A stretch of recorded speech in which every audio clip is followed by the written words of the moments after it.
মুরগির বাচ্চা সবচেয়ে বেশি মারা যায় শরীর থেকে পাখা বড় হয়ে, পা শুকিয়ে, দাঁড়িয়ে দাঁড়িয়ে ঝিমিয়ে। আমরা দেশি মুরগি পালন করি কিংবা অন্য জাতের মুরগি পালন করি, বাচ্চা মুরগির 1 থেকে 7 দিনকে বলা হয় ব্রুডিং কাল।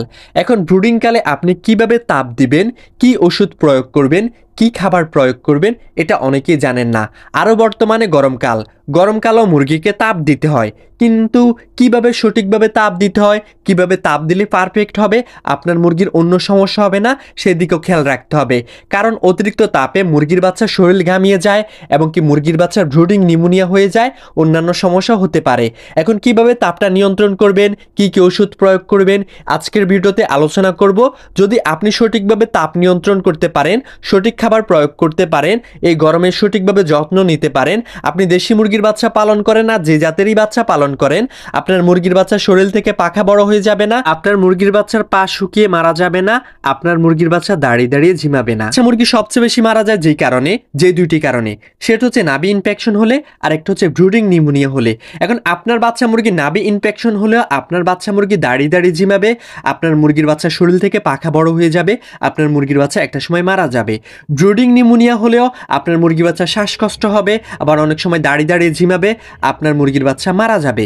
এই দুইটি কারণে সবচেয়ে বেশি বাচ্চা মুরগি মারা যায়। কিন্তু এই দুইটি কারণ কি কারণে হয়?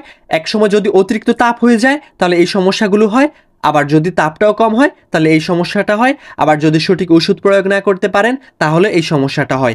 এখন অ্যাকুরেট তাপটা প্রয়োজন। কিভাবে আপনারা তাপটা নিয়ন্ত্রণ করবেন আর কি কি ওষুধ প্রয়োগ করলে নাভি ইনফেকশন হবে না, ব্রুডিং নিউমোনিয়া হবে না, সে বিষয়ে আলোচনা করব। তাপটা কিভাবে অ্যাকুরেট দেবেন সেটা বলা যায়। তাপ মাপার জন্য অ্যাকুরেট তাপ আছে কিনা অনেক মিটারই প্রয়োগ করি, এগুলোর কিছুর প্রয়োজন হয় না। আপনার চৌকি হচ্ছে মিটার হিসাবে কাজ করবে। আপনি যখন ব্রুডিং করবেন অবশ্যই গোলাকার ব্রুডিং করবেন। আর যদি মা মুরগির সাথে দেশি মুরগি পালন করেন তাহলে ব্রুডিং করার এক্সট্রা প্রয়োজন নেই, কারণ মা মুরগি তাপ দেয়। তাই চেষ্টা করবেন মা মুরগি যখন বাচ্চা মুরগিকে তাপ দেয় তখন ডিস্টার্ব না করা। কখন মা মুরগি বাচ্চা মুরগিকে তাপ দেয়? দেখবেন মা মুরগিটা বাচ্চা মুরগিকে তার বুকের নিচে রেখে দেয়। যেহেতু বাচ্চা মুরগির শরীরে পাখা নেই, তারা তাদের শরীরটা নিয়ন্ত্রণ করতে পারে না, তো মা মুরগির বুকের নিচে গিয়ে তারা তাপ নেয়। এই তাপটা তাদের শরীরে অ্যান্টিবায়োটিক হিসাবে কাজ করে। যতদিন মুরগির বাচ্চাটা বাঁচবে এই তাপটা সঠিকভাবে কাজ করবে। তো অবশ্যই সঠিকভাবে যেন তাপ পায় সেই দিকটা খেয়াল রাখবেন। আর আপনি যখন লাল লাইট দিয়ে কৃত্রিম তাপ দেবেন অবশ্যই লক্ষ্য করবেন লাইটের নিচে এসে গাদাগাদি করছে কিনা। যদি দেখেন যে লাইটের নিচে এসে গাদাগাদি করছে তাহলে বুঝবেন যে তাপ বাড়িয়ে দিতে হবে। আর যদি দেখেন যে শুধু এটা চাপতেছে, লাইটের নিচে আসতেছে না, তাহলে বুঝবেন যে তাপটা হচ্ছে অতিরিক্ত হয়ে যাচ্ছে। আর যদি দেখেন যে ছড়িয়ে ছিটিয়ে আছে তাহলে বুঝবেন যে তাপটা পারফেক্ট আছে। যেহেতু বর্তমানে গরমকাল, অনেকে ব্রুডিংটা পারফেক্ট ভাবে করতে পারে না, কিভাবে ব্রুডিং করতে হবে সেটাই জানে না। 24 ঘন্টায় কি লাইট জ্বালিয়ে রাখবে নাকি দিনের বেলায় লাইট বন্ধ রাখবে সেটাই বুঝে না। শুনুন, যদি দিনের বেলায় 35 ডিগ্রির উপরে আপনার মুরগি যেখানে ব্রুডিং করছেন সেখানে তাপ থাকে তাহলে লাইট জ্বালাতে হবে না।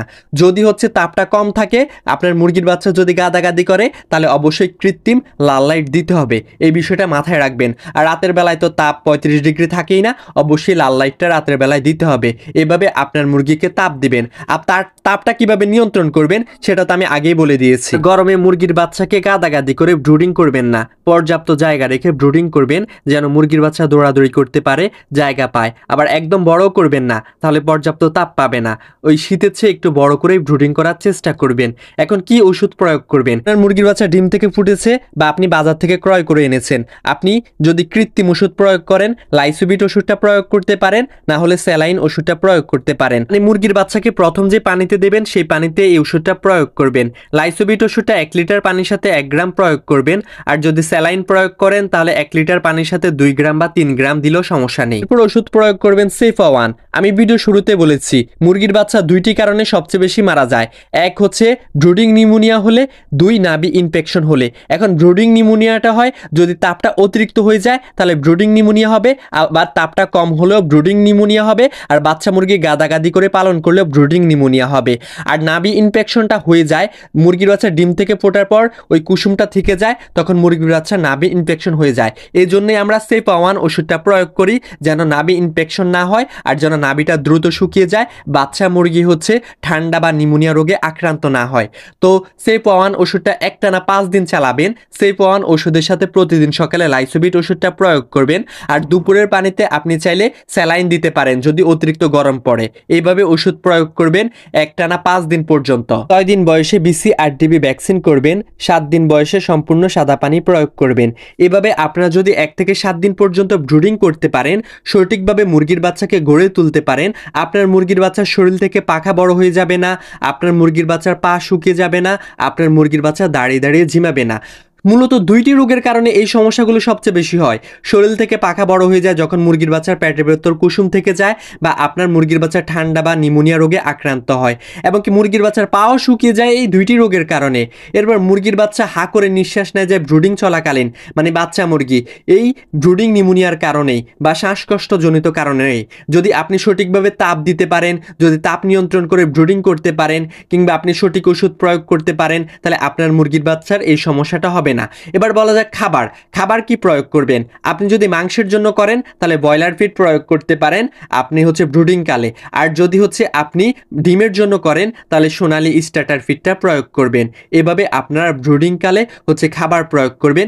ইনশাল্লাহ আপনাদের মুরগির বাচ্চা ভালো থাকবে, সুস্থ থাকবে, শরীর থেকে পাখা বড় হয়ে যাবে না, আপনাদের মুরগির বাচ্চা দাঁড়িয়ে দাঁড়িয়ে ঝিমাবে না, গরমে আপনার মুরগির বাচ্চাকে টিকিয়ে রাখতে পারবেন, আপনার মুরগির বাচ্চা গরমেও ভালো থাকবে, সুস্থ থাকবে, আপনার মুরগির বাচ্চা আর মারা যাবে না। আর মুরগির বাচ্চা ডিম থেকে ফোটার পর অনেকেই সাথে সাথে খাবার দিয়ে দেয়, এই কাজটা করা যাবে না। আপনি কমপক্ষে 24 ঘন্টা পর খাবার দিবেন, কিচ্ছু হবে না। কারণ একটা মুরগির বাচ্চা ডিম থেকে ফোটার পর সে 3 দিনের খাবার অলরেডি পেটে করে নিয়ে আসে। তো আপনি ভয় পাওয়ার কারণ নেই, আপনার মুরগির বাচ্চা মারা যাবে না, কোনো সমস্যা হবে না খাবার লেট করে দিলে যেই উপকার হবে, মুরগির বাচ্চার পেটের ভেতর থাকা কুসুমটা শুকিয়ে যাবে, আপনার মুরগির বাচ্চা নাভি ইনফেকশন হওয়ার সম্ভাবনা থাকবে না। আর অনেকের ঘরে লাইসোবিট থাকে না, তারা চাইলে লেবুর রসের শরবত তৈরি করে আপনার মুরগির বাচ্চাকে দিতে পারেন। ইনশাল্লাহ আপনার লাইসোবিটের অভাবটা পূরণ হয়ে যাবে। আপনার মুরগির বাচ্চাকে যদি লেবুর রসের শরবত করে দিতে পারেন, 1 লিটার পানির সাথে আপনি 2 টেবিল চামচ হচ্ছে লেবুর রস দেবেন, আর কিছুটা পরিমাণে হালকা চিনি দেবেন, তাহলে আপনার মুরগির বাচ্চা স্ট্রং হয়ে যাবে, ভালো থাকবে, সুস্থ থাকবে। বন্ধুরা, একবারও লাইক, কমেন্ট, শেয়ার, সাবস্ক্রাইব করতে বলেনি। যদি মনে হয় আমার ভিডিও দেখে আপনারা উপকৃত হচ্ছেন, আপনাদের কাজে আসবে, আর যদি ফেসবুক পেজ থেকে দেখেন তাহলে পেজটি ফলো করেই সাথে থাকবেন। এতক্ষণ আপনাদের মাঝে ছিলাম আমি।